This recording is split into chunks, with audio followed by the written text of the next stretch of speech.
ସମ୍ମାନ କିଭଳି ପାଇବେ ଆସନ୍ତୁ ଜାଣିବା। କାହାକୁ ମଧ୍ୟ ଦୁଇଥରରୁ ଅଧିକ କଲ୍ କରନ୍ତୁ ନାହିଁ। କାହାରି ସହିତ ଆବଶ୍ୟକତାଠାରୁ ଅଧିକ ବନ୍ଧୁତା କରନ୍ତୁ ନାହିଁ।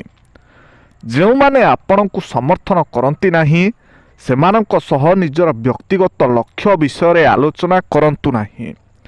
କମ୍ କୁହନ୍ତୁ ଏବଂ ଅଧିକ ନିରୀକ୍ଷଣ କରନ୍ତୁ।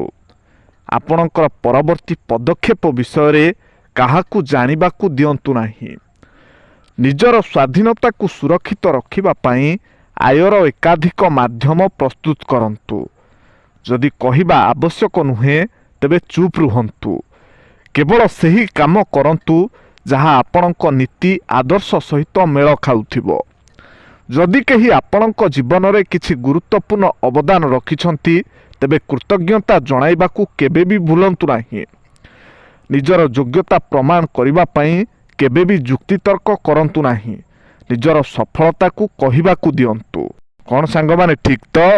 କମେଣ୍ଟରେ ଆପଣଙ୍କ ଉତ୍ତର ଲେଖିବା ପାଇଁ ଅନୁରୋଧ।